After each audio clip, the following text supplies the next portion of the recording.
I'm going to go ahead and I'm going to share the link for that.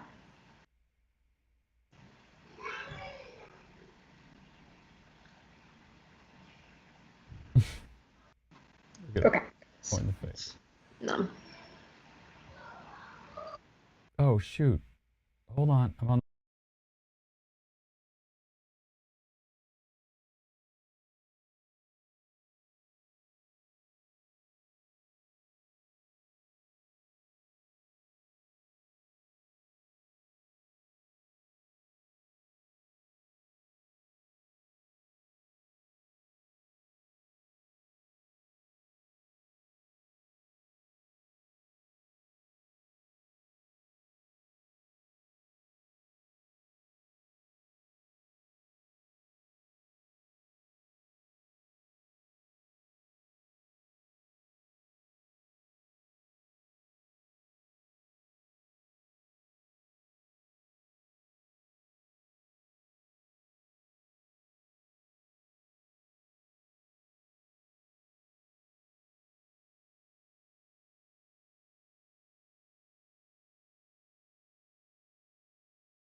Hi, my name is Ben Helfand. I'm the co-author of Our Happy Divorce: How Ending Our Marriage Brought Us Closer Together.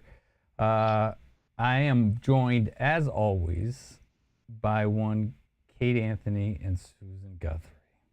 Hello. Hey. How are you guys? Hey, everybody. Good. You like this? You like this new background? I mean, it's pretty cool, So right? pretty. It's pretty fancy. We're getting high tech now.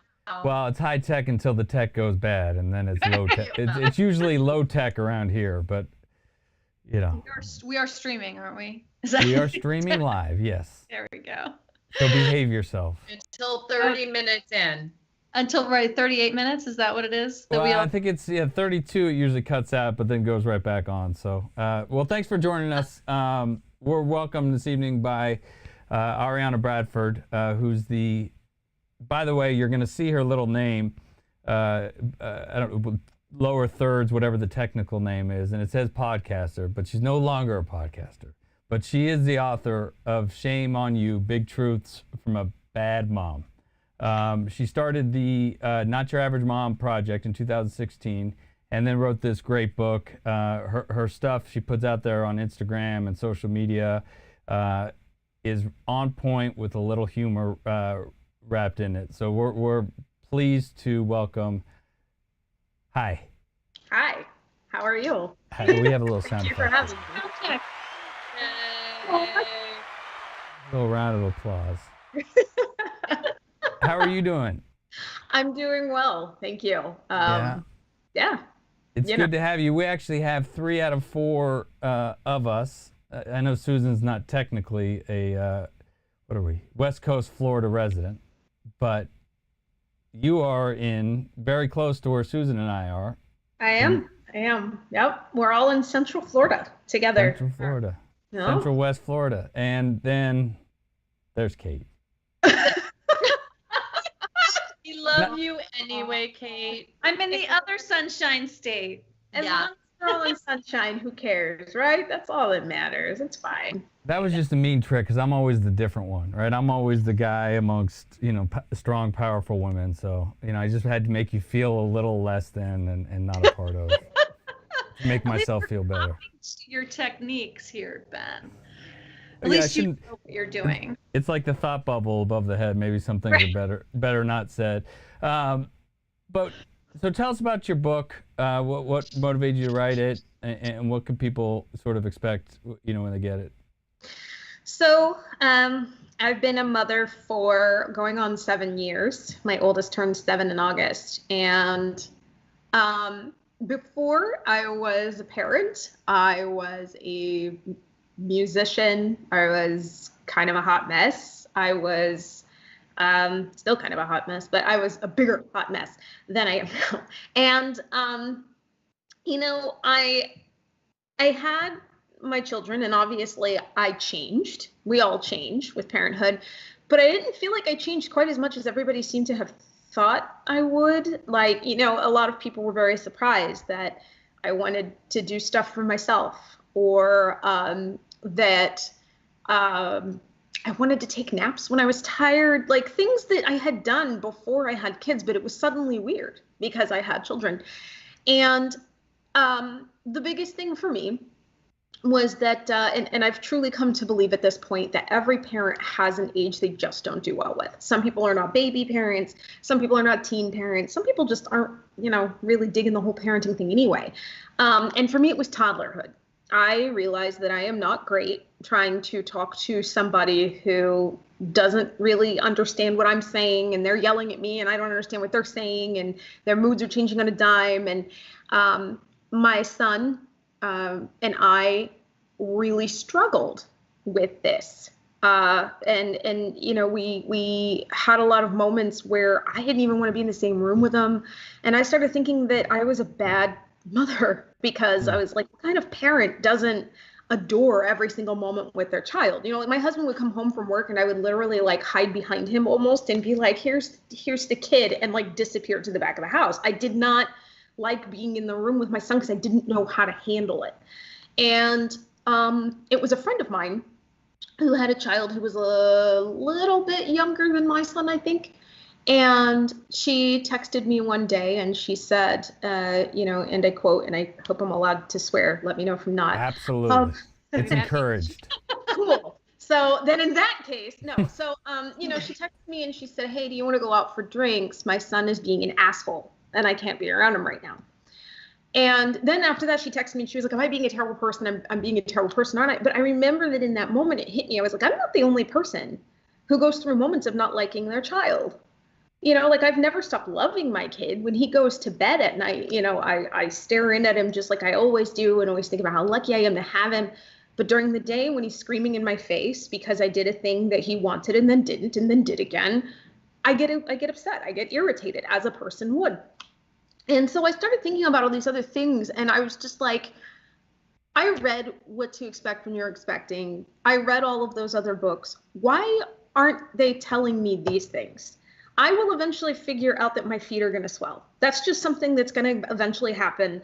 And I will figure that out. I'll figure out glucose testing. I'll figure out, even thankfully, we are starting to talk more about postpartum depression. Not as much as I wish we were, but we're starting to talk about it more. But we don't talk about not always feeling warm and fuzzy towards our kids. We don't talk about the guilt that comes with taking care of ourselves when we have to choose between what makes our child happy and what we want. We're always taught, well, the child always comes first. But that's not true. But we're not told that. And so the more I started thinking about this, the more I was like, there needs to be a book out there that tells people these things. And I'm going to write it. I'm going to write the book that I wish I had had when I was a new mother. And that's where this book came from. Now, I swear like a sailor. Like I said, I spent a lot of time around musicians and hot messes. And so my language is the way that I describe it is, if you're looking for a friend who sounds like someone where you would go to a quiet bistro and eat biscotti and talk, quietly about the things that are going on all day, I'm not the one for you. I'm more like the person that you take to the bar. We have like a bunch of shots. And then I very loudly start giving you very sweary, probably correct, but also very sweary advice. And, maybe we make some jokes and we talk some shit and then we go home. That's the kind of tone that this book has. But it talks about those things. And I think that, honestly, I know from what people have told me that it is very important stuff. It's important to know that you can take care of yourself. It's important to know that guilt is not the truth. It's just a warning sign. It's, important to know that it's okay to have differing sex drives after you're, married or pregnant. These are all very important things that we should have known. And so that's basically what this book is it's making sure people know those things.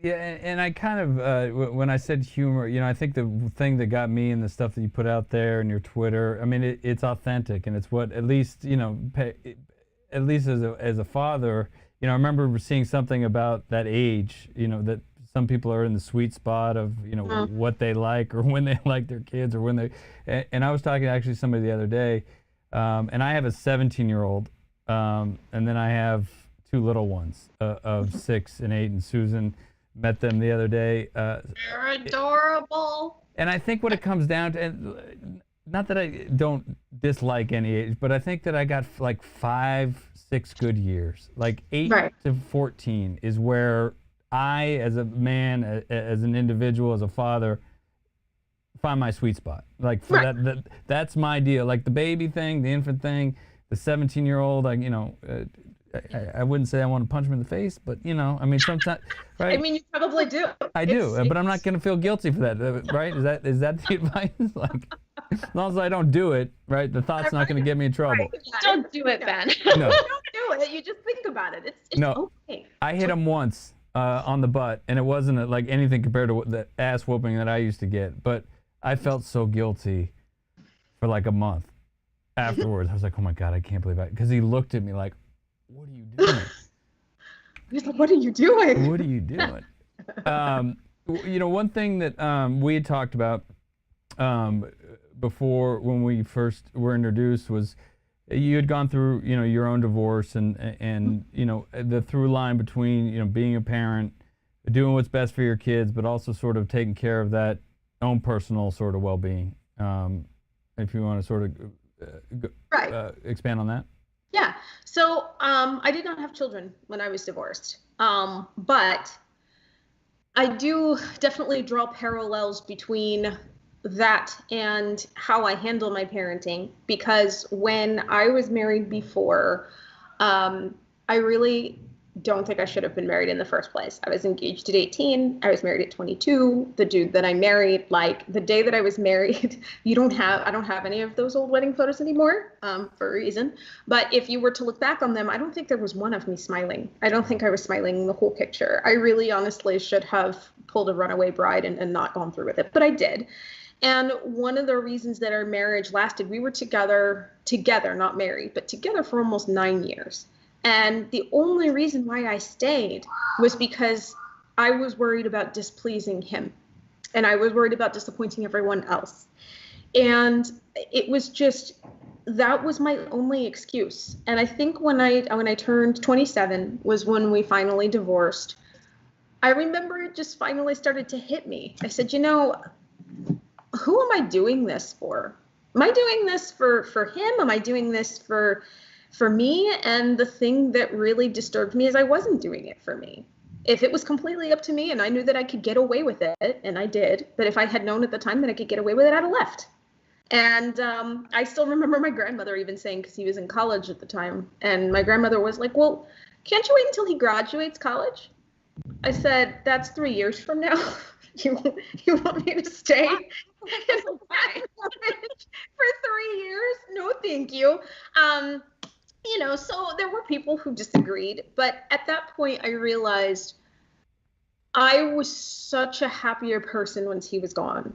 And it kind of almost pulled a cowl off of my face and made me realize that if you are not doing what is right for your mental health and for your own personal well-being, it affects the way you treat other people. The way that I am now, a lot of my friends know me as someone who is, you know, I'm sardonic and I can be a dick to people who are dicks to me first, but I'm overall a very nice person. If they had known me then, I was not a nice person because I wasn't happy. And I see that now in parenthood, and I almost started to fall into it myself. And then I started to realize, man, when I am not happy, I am so mean to everybody. I'm mean to my children and I'm mean to my husband. And it's not because I'm a mean person. It's not because I'm purposely trying to spill over on other people. It's because I'm not taking care of myself. And that is a symptom of not taking care of yourself. That sickness spills over on other people, whether you want it to or not. So, yeah, I think that, you know, I learned that lesson early and I try to live my life that way. And even though I kind of started to forget it when I first had children, I remembered it, I think, personally, because of the divorce earlier on where I had to kind of come to that conclusion myself. So. Kate, I know that's right in your wheelhouse with that tough unhappiness and the decision. You want to add anything to that? Yeah, I mean, well, I think so much of that. And I think Arianna, sort of both of those things, like being married and being unhappy, and then also, you know, couple that with also having kids, right?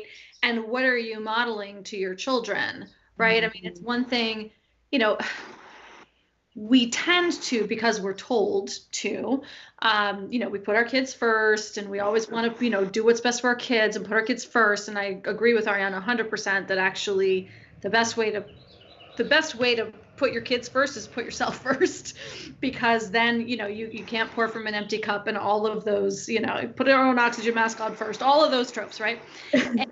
But they're all true, right? They're cliche because they're true. But especially when you are in an unhappy marriage and you have kids that are watching and getting the modeling of like, this is what marriage is.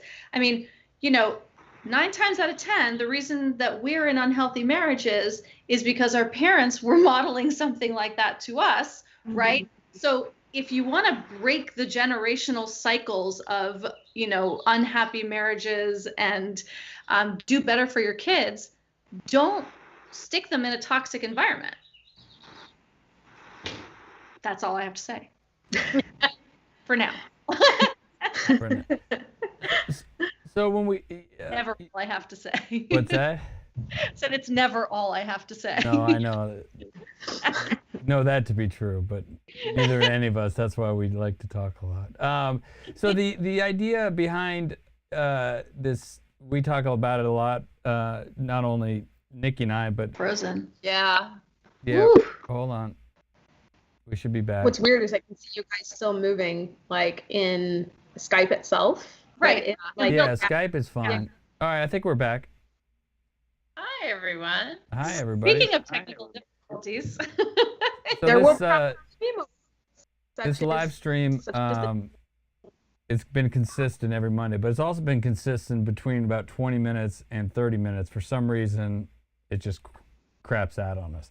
But before it crapped out on us, we were talking about the, the idea of putting your kids first, right? And Arianna, you and I spoke about that and what that looks like in a lot of ways. And I love what Kate said about putting yourself first, and in turn, and your happiness, and in turn, putting your kids first.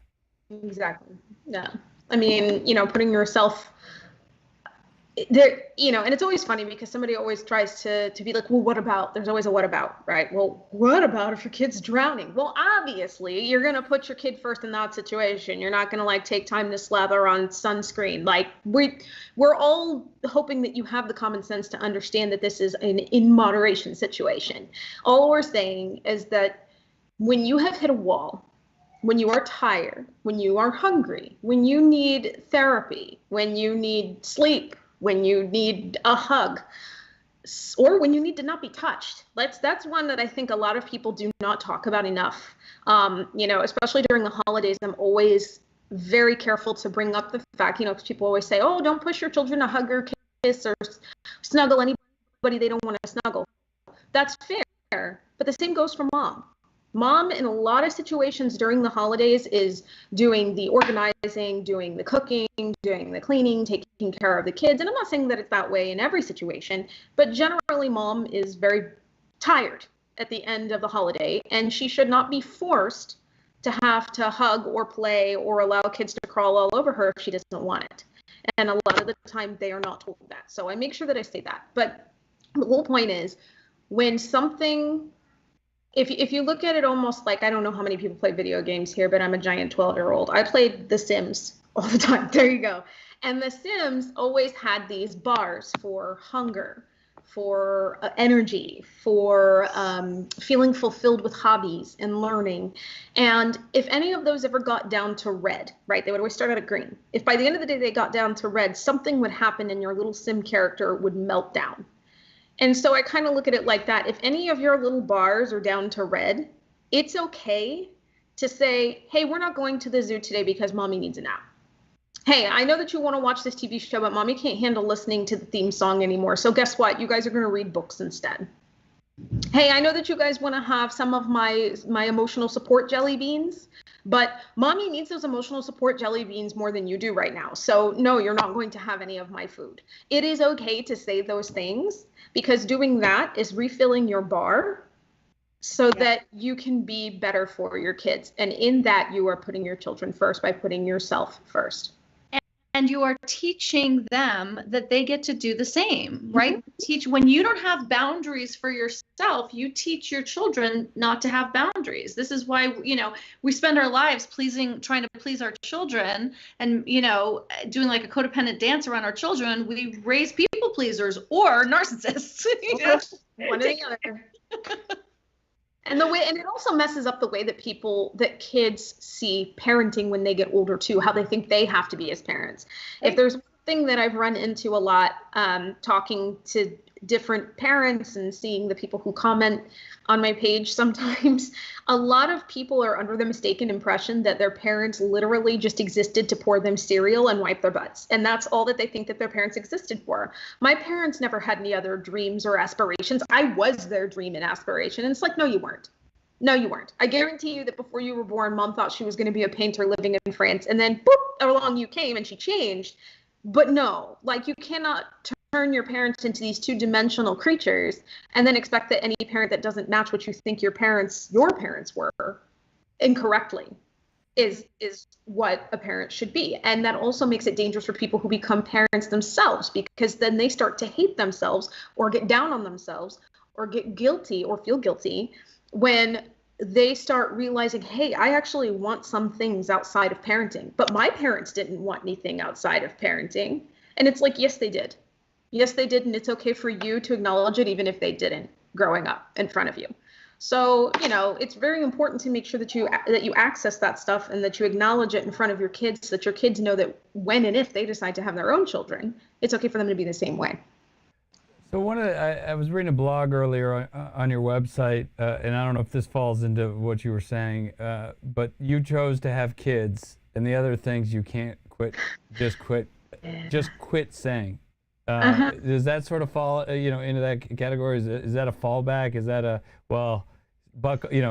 pick it up. You chose to do this. This is your fault. Oh, you made your bed, so. Oh yeah. Yeah, that's one of my. I see Susan's face. She hasn't said anything yet, but her face is totally like she. No.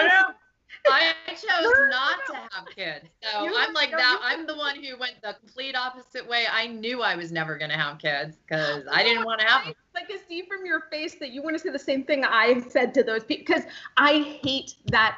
I hate that opinion. I hate when people say that. It is so ignorant. It is such a cop out. And it's so much, it comes from people who have not worked out their own issues with their own parents, and they are foisting it on poor unsuspecting people because they're not hearing what they wanted to hear from their parents growing up, so they throw it on us. It pisses me off to no end. Like, we only have so much time.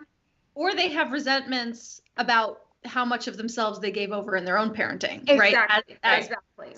And they don't like it. Like, we got into it pretty hard with one woman when I posted that article, because one of the things that I said, any big life choice that you make, whether you're buying a house, getting into a relationship with somebody, divorce, right? You can weigh the pros and cons all you want, but if you've never been through it, you're not going to know all of the twists and turns. It's impossible to know all of the twists and turns. And it's okay to have something that comes up that you didn't think was going to happen and go, holy shit, I hate this. Like, maybe the whole situation is fine. For example, in my divorce, I was actually quite glad that I finally went through with it, but there were things that sucked. Right after that, I lost my apartment. I lost a lot of mutual friends, and that stuff sucked.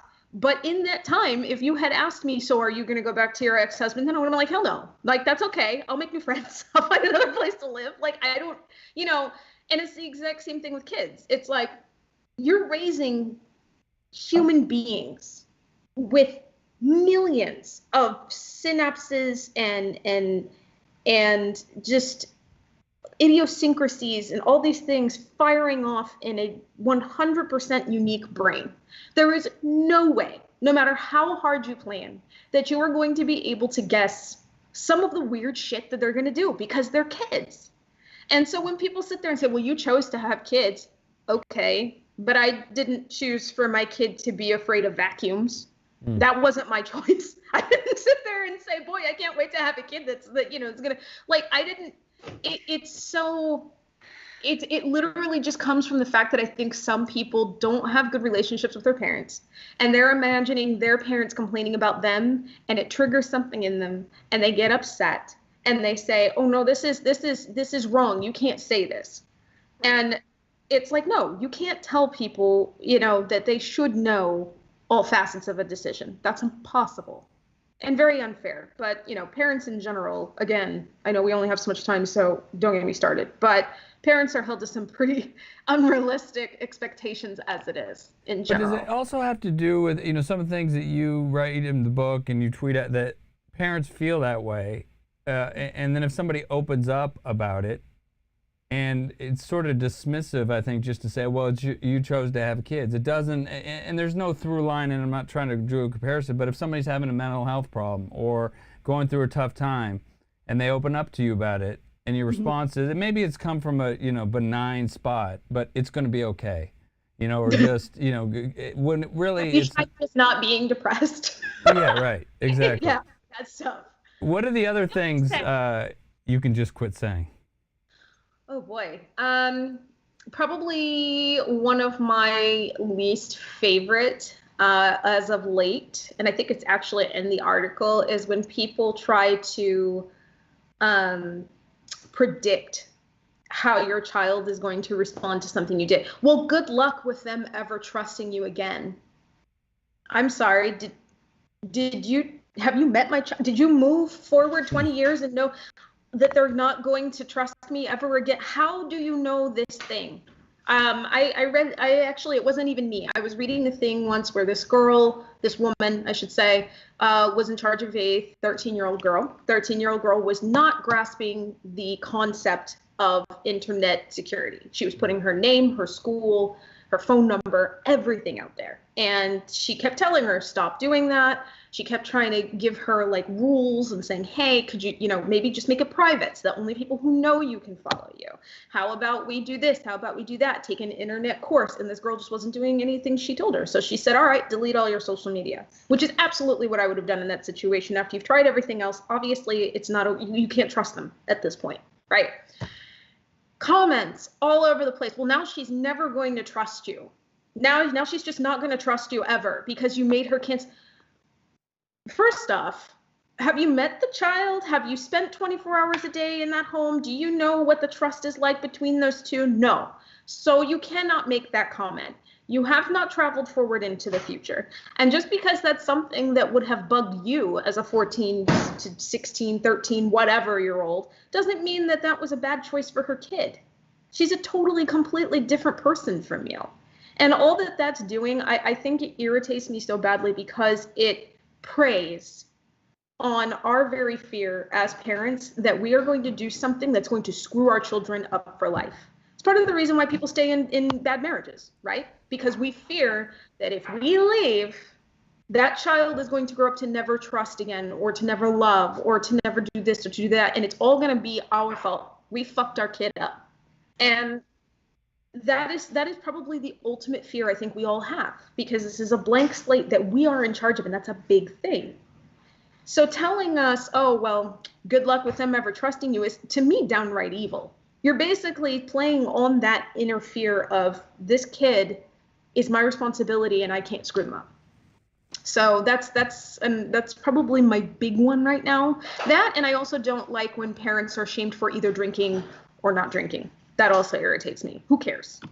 Like, there's only so many adult things we can do at this point, especially right now in like COVID land. So as long as I am not an alcoholic, like if I want to have a glass or two of wine a night, that's none of your business. And if you don't want to, that's none of my business. Like, just, can we please stop policing each other? That basically is what it all comes down to. The one thing you said, and Kate and Susan, if you want to jump in here, but the idea of fucking up our kids, I think that is, as a dad, but a friend of mine asked me, he was doing a dad book, and he asked me for a quote, and I think it came up with something like, no matter how much we try, no matter how much we helicopter, no matter how much we try to break the cycle of what our parents did, no matter how hard Nikki and I worked, to get our happy divorce right, chances are pretty good that Asher one day will be sitting in therapy talking about how his parents fucked his life up. 100%. 100%. And that's not from a therapist or professional. That's just from the layman. And so, And you know what? If we raise kids that know that they can go to therapy and complain about us, then we've won. That's what I think. I'm like, as long as my kid knows that therapy is a thing that he can go to and talk about how I fucked him up, amen. Then I did it. Yeah. And Susan, I know this isn't, in the legal realm, but anything resonated or stuck out? No, I just think it's really an interesting conversation. For me, it's fascinating because it's the opposite. As I said, I made a distinct choice not to have children, and I get, flip side. I was nodding when you said that, Arianna, because I get the judgment for that. Oh, you couldn't have children? I'm like, no, I probably could have. I chose not to. And why is that any of your business anyway? And but I am a mom. I just happen to be a bonus mom or a stepmom, and that has been awesome. But I get people, well, you're not a real mom. And I'm like, I don't know that you get to quantify my momness by your measure of mom, right? So what you just said, can we stop judging each other? Is that what? Yeah, they're triplets. I mean, I kind of mocked out. Yeah. So I just think it's interesting because we do. Why? You know, I've had women on my podcast, and men and women, talking about parenthood and how much judgment they get from other parents, and the mommy shaming that goes on by other mommies, the people who should be the most supportive, the ones coming in to lift you up, are the ones who are going, oh, can you believe she gets her kids like juice with sugar in it for lunch? Oh my God, you know. And you know what? I will say this. I have always been very vocal about the fact that I do not tell people not to judge, because that's natural. We judge. All right. We're going to see somebody do something and our first thought's going to automatically be whether we're cool with that or not, because we are a species that likes to categorize and quantify, and we're going to do that. The difference is, and I feel like social media has made this worse, sometimes our inside thoughts just need to stay inside thoughts. Like your inside voice, but your inside thought. Exactly. Saying the quiet part out loud. It's like, I cannot tell you how many people I've automatically just been like, you know that the comment box is a suggestion and not a requirement, right? Like you did not have to say that. That was not necessary. Like the person saying that you're not a real mom, I would have looked at them and been like, I think that was the part you meant to keep in here. That wasn't supposed to come out to me. And like, oh, did I say that out loud? Like, where did that come? Like, I can't. I honestly think that we have been taught. Okay, because we are officially at the point where quite a few of us at least grew up with AOL, right? Or Instant Messenger. You know. Got a lot of AOL. And so we waiting for the modem to go through. Exactly, that ridiculous noise that sounded like someone was murdering a robot, and then you like fingers crossed that you were gonna hear "you got mail," and you were like, "Yay!"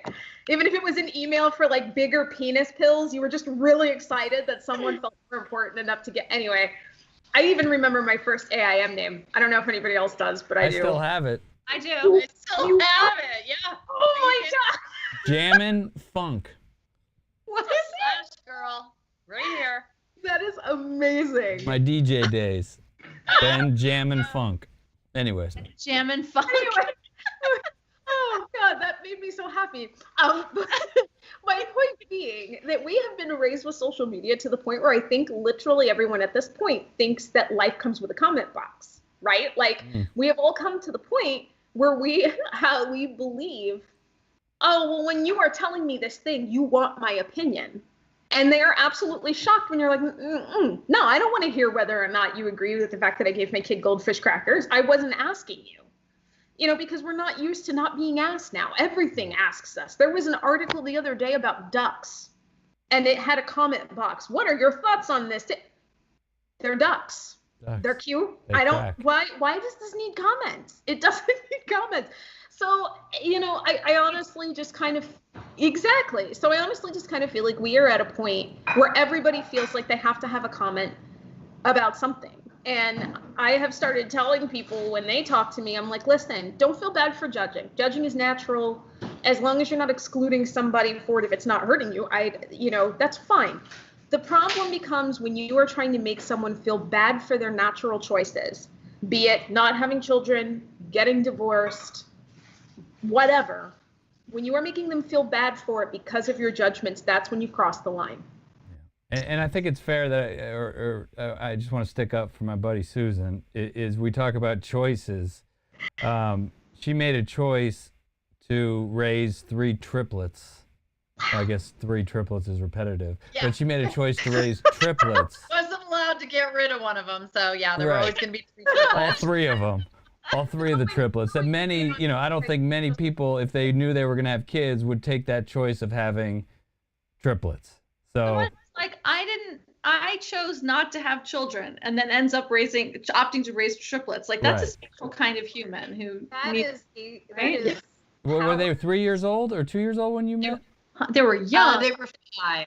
5. I mean, yeah. so, you know, Yeah, to me, I've been that's the around definition for a of while. a There's choosing to be a 23. mom of her own volition. Bless you. My favorite was the person at the wedding who said, well, now that you're married, are you and David going to have your own kids? And I was like, well, first of all, triplets. Second of all, 44. That's how I was 44 when we got married. And then I was like, and third of all, none of your business. None of your business. None of your business. Yeah. Absolutely. And it's, you know, I know we live in a world of oversensitive semantics and some very justified, but just the words of like, are you going to have your own kids? You know, there's something that's just not right with that. I mean, Kate? I agree. Yeah, I agree with that. Like, and I'm not even going to say I'm perfect with this, because I've caught myself saying this myself, but we still run off of this very wrong attitude that biological children are the only legit children. Right. And you'll see it when people say that they're having an infertility battle. People will be like, oh, so are you going to adopt? Like adopting is like a second place option, you know, or, you know, and Susan's another great example. When you have, you know, stepchildren, people want to say, oh, well, are you going to have your own? Because apparently it's not legit until you have biological children. And you know, the mistake that they make is if you have to put up with kids' bullshit, you're a parent. It's pretty much the way that it works. So it's a really stupid question. That's a good definition. That is a great answer, by the way. At the end of the day, and I still have to put up with you. I am your parent. That's all that there is to it. So one thing, you know, in your little box, I talked about it before, it says author and podcast host. No longer a podcast host, and Not Your Average Mom was your project you started, and it's sort of, we talked before the show about why it morphed or evolved, and what you're doing today, and where that started, and where you are today, and some of the changes that you've made to your platform. Yeah. So NYAM itself started out as kind of like a co-op blog, and I had a lot of different moms writing on it. A lot of people were writing on it. It was a lot of fun that way. But social media tends to expect you to have something to say every day. And a lot of these moms didn't have things to say every day. I was the main voice, so I was doing a lot of speaking and writing from my own mindset, right? So people were basically hearing me. Give me one moment. Mark, can you please bring me my charger for my laptop? It's about to die. Sorry, my laptop is about to die, so I had to get a charger. Hey, see, kids are good for something, right? see, help. But you know, it basically kind of became one of those things where I noticed that I was the main one speaking, and then it started to take a very personal turn around the time that George Floyd was killed. Because, you know, I'm Black, surprise. And No. this isn't just a tan that rubs off, it's actually natural. And, you know, I was raised around a lot of, I was raised in mostly white areas and suburban areas. And I think I had gone my whole life basically in my own kind of mental self-defense, trying to tell myself that racism was dead, because that's what all of my white friends were saying. There's no such thing as racism anymore. Nobody's burning crosses in anybody's yard, so we're fine, right? And I wanted to believe that. And I had slowly been kind of losing faith in that attitude for a long time. And I don't know, you know, George Floyd was the capstone, but obviously two others had died in rapid succession before that. Ahmaud Arbery and, oh my God, it's terrible. Why am I not? Taylor? Breonna Taylor. Thank you. Oh my God. Of course I would remember her name. I'm terrible. Sorry. But Ahmaud Arbery, Breonna Taylor. And then right after that was George Floyd. And I didn't even watch the video. I didn't have to. I just know that I heard what happened. And it was like, I don't know what it was about that one in particular, because I've heard terrible things that had been happening, but for some reason that shattered the last of my delusions about the fact that we were just all, you know, hunky-dory and there was no racism anymore. And I remember standing in the kitchen and I stopped mid be like mid-walk because I was walking to go do something, and I just stopped. I asked my husband to come over, and I said, I need you to hold me, please. And as soon as he held me, I just started bawling. I started crying really hard. And I said, you know what? And I realized I was in mourning. I was mourning what I thought I had been dealing with every day. And from that moment, suddenly NYAM didn't feel important anymore, but it didn't feel complete. It didn't feel like I was talking about the things I should be speaking about. Like, I don't have a giant following on Instagram, but I have a pretty sizable one. And I felt like with 39,000 eyes on me, what the hell am I doing if I'm not talking about my experience as a Black woman and the things that I have seen and the things that I've learned and the things that we should be learning? Even if those people aren't going to like it, what am I doing? What else am I supposed to be doing? So it started to take on a more personal note. And initially the podcast started to kind of follow that, and then it just didn't feel right anymore. And suddenly it just kind of felt like I needed to do this a different way. And plus the podcast was taking me, hours, and I needed to kind of free up some time. So I cut that down, and then I just started to say, you know what, this isn't the NYAM project anymore. It's evolved, it's morphed, it's become more about talking about the things that I have recognized as a parent and as a Black woman in the United States. And so that's why it changed. And I'm happy with it. There are some people who weren't very happy with it. I have lost literally thousands of followers since I started talking about this stuff because it's hard. Hey, it's a great filter. It was a great filter to get them out. Exactly. I mean, yeah. And you guys, you talk about hard stuff too. You know that some people just don't take well to having to look at hard things. And sometimes it's easier to turn your back on it and hope that you don't have to pay attention to it anymore. And I took it kind of hard at first because a lot of these people were talking about how funny I was and how much fun they had with, watching me. But, as soon as I started getting honest and real, they left.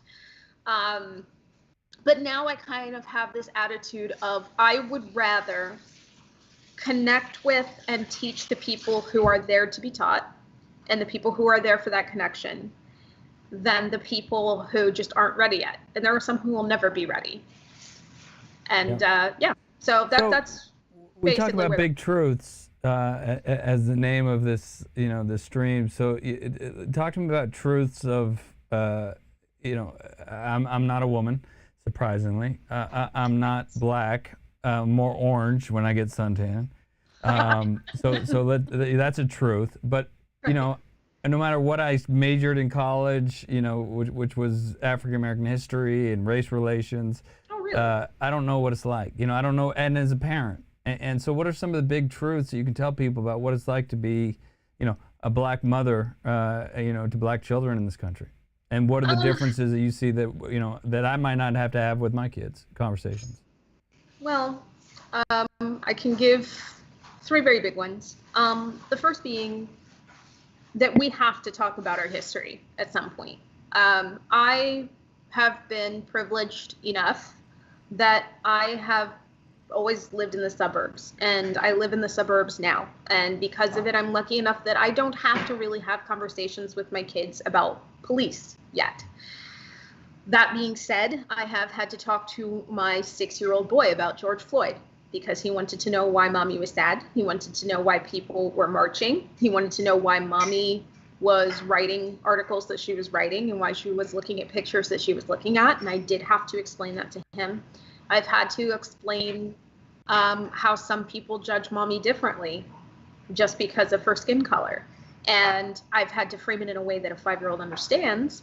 But one thing that I have noticed, because I also spent some time in the classroom, is that they don't teach white children that way. They teach them, this is Martin Luther King, and he made it so that Black kids and white kids can be friends, the end. And meanwhile, I have to teach my son, listen, he made big changes. He helped a lot. But some people still don't know how to look at things the right way. And so you have to be one of those people to help change that. You have to help other people realize that it doesn't make a difference. And I'll say, mommy's skin, do you think mommy's smart? Yes. Do you think mommy's skin is the reason why? No. Okay. Well, then you have to make sure that people understand that skin has nothing to do with it. I have to have these conversations with him because my son he's fair skinned, but his sister's not. His sister's my color. And I know that he's probably going to have to stand up for her sometimes. The other thing that I would say, and this is more of a general, is that we are not a monolith. I feel like a lot of people make the mistake of thinking that all Black people, all you have to do is just ask me, hey, Arianna, what do Black people like? And I'll tell you, and suddenly you have like that catch-all answer. That's not always going to work. I've disagreed with other Black people on a number of different things, and they've disagreed with me. So there really is no one-size-fits-all answer. The best thing that you can do is you can learn about where all of this comes from and how it's happening and how it's evolved to something more subtle so they can get away with it. And you have to be able to do this the best way you can and to understand that if you are told that it's not the right way, that it might actually not be the right way. And I guess, other than that, I've really just kind of had to speak to both of my kids. And I hate that I've had to have this conversation with them because my daughter wants to be a police officer. But I've had to tell them both that the police are not always good. And I hate that I've had to say that. I hate it. I wanted to be a cop at one point. I've hated that. But at the same time, I feel like we are at a point where, especially for children of color or people with parents of color, that if they're not on the lookout, bad things can happen, unfortunately, when you trust someone wholeheartedly like that. And I think people in general, I mean, amongst, the police, they're not always good. Amongst people, they're not always good. And one thing you said that resonated was about telling the truth and educating on the truth. And I think it starts, one of the reasons, when I went to college, I was a fuck off. I was just a complete, majoring in classes that started after noon, p.m. One of those classes happened to be, a race relations class, and I walked in and they were talking about the 13th Amendment. And it was like, even though I was all screwed up, it sank in that, wait a sec, this isn't what they taught me at my private high school. This isn't, the 13th Amendment and the implications and so on and so forth. So it just, for me, that was a moment that changed the course of my education, but it wasn't anything that I had been taught before. No, we're not taught full history. Like no, Abraham Lincoln and great things, and Martin Luther King, yes. Yeah, like. But read the subtext of the 13th Amendment and the the indentured when people lose their rights because of crimes, and it's all. I think things are the way they are for a reason. It's not random occurrence, right? It's not just some random. No. Random occurrence that Black people are getting killed by police and live in poverty, Exactly. more live in poverty, and right. it's premeditated. The thing is, you have to think about it this way, right? If we are a country that does not like to let go of our traditions, we just don't. So if you suddenly believe that in 1968. When the Civil Rights Movement was coming to a close, the people who were staunchly against it suddenly said, okay, we're good with Black people now. Oh, well, you won. It's okay.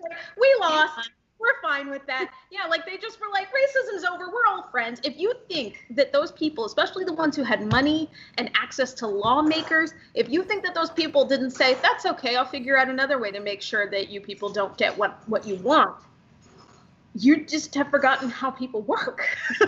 And how many, 1950 something years ago, the other thing that sunk in that first class was, I don't know anybody who could enter a 100-yard dash and get held back for 60 yards and then let go from the starting gate and said, okay, now go win the race. Exactly.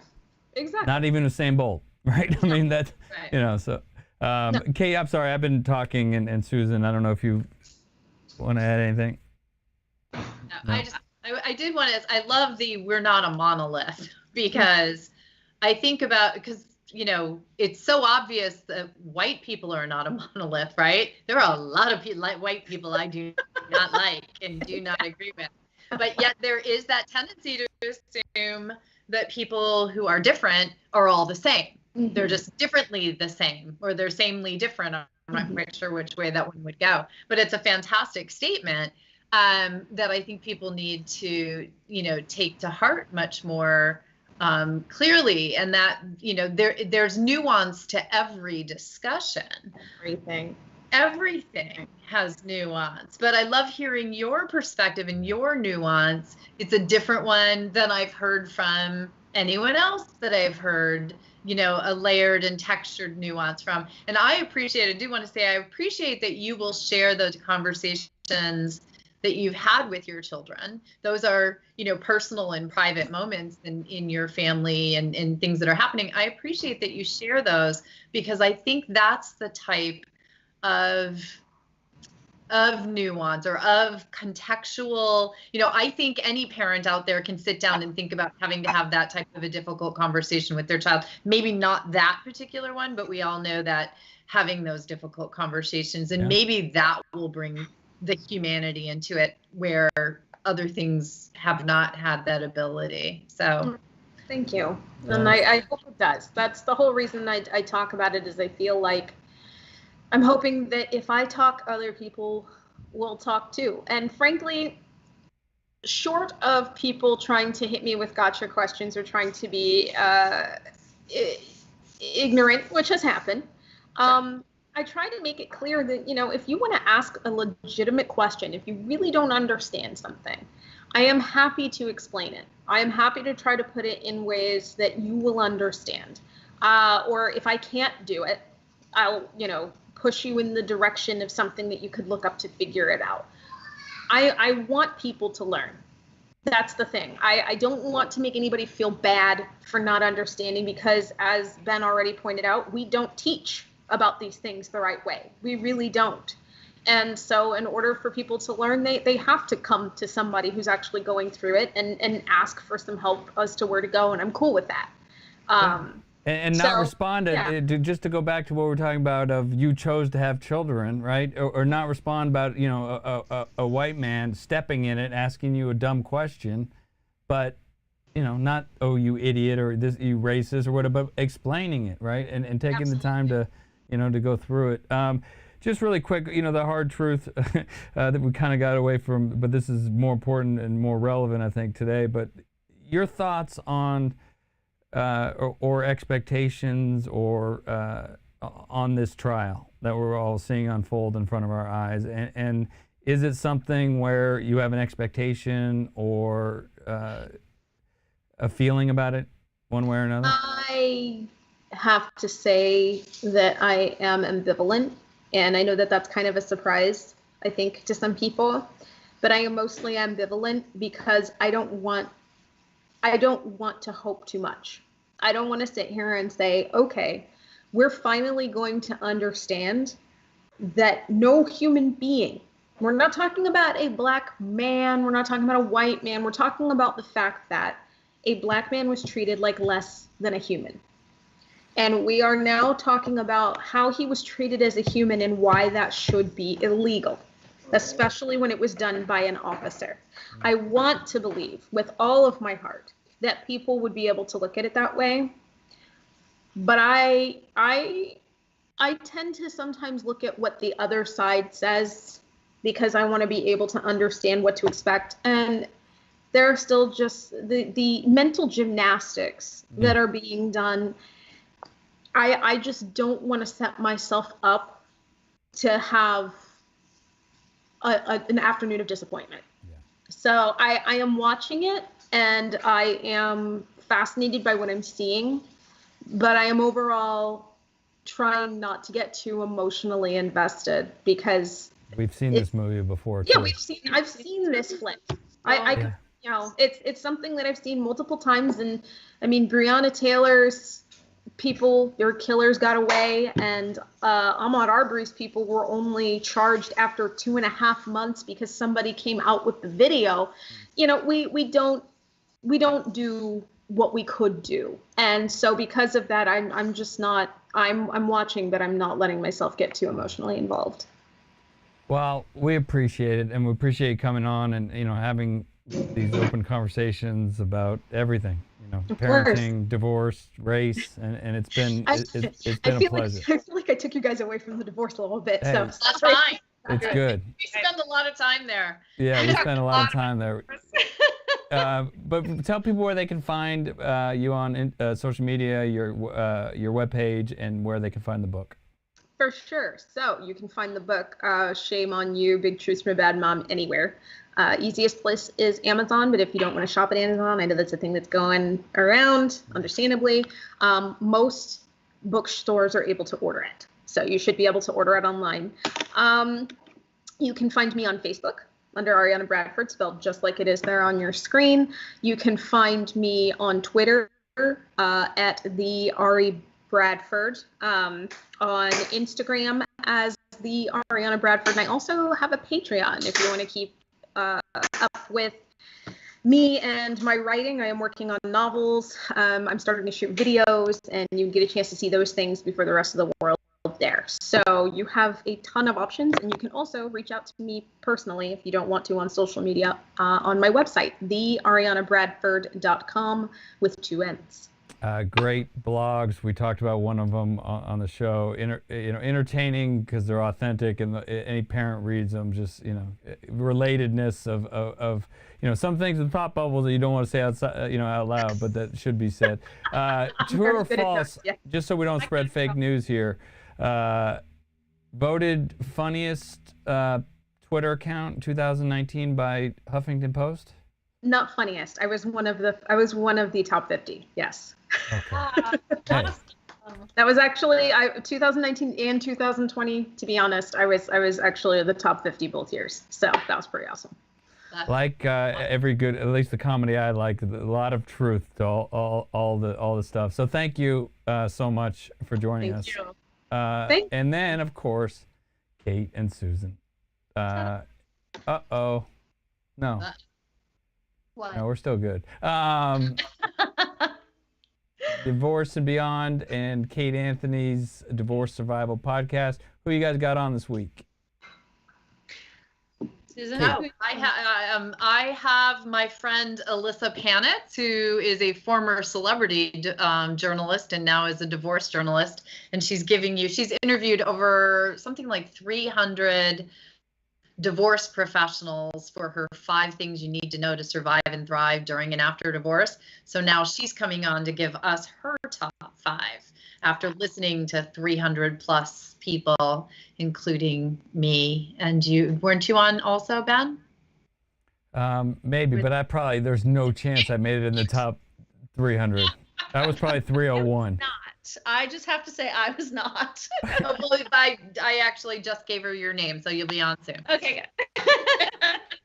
Kate, who do you have on? And that's released tomorrow? So mine came out yesterday, or today. Today.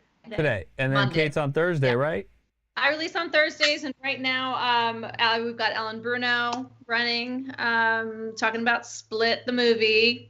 The best. And then this week I have Christina McGee, our favorite, coming back to talk about how to tell your kids and what happens if your ex doesn't want to join you in that conversation, and all of the things about how to tell your kids you're getting a divorce. Another tough conversation, that parents have to have with their kids. And yep. And there is a right way to have that conversation, and there is a wrong way to have that conversation. Yeah. I tried to tell Asher that Nikki didn't love him, but that's probably the wrong way. Not true. It's all your mom's fault is the way. Yeah. It's all your mom's fault. And shouldn't they know the whole truth? Right. Yeah. No, they should not. For fuck's sake. See, I'm gonna leave the comedy to Arianna because she's much funnier. That was hilarious, frankly. So I mean, you're doing fine without me. The things I want to say and things I didn't say, but thank you so much, Arianna. We appreciate it, and it was a great opportunity. Thank you for your time. Absolute honor. Thank you guys so much for having me.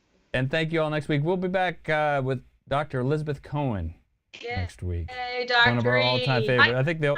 Here next week. Damn it! I will tell you guys about that. But okay. Did you put in a request for a personal day?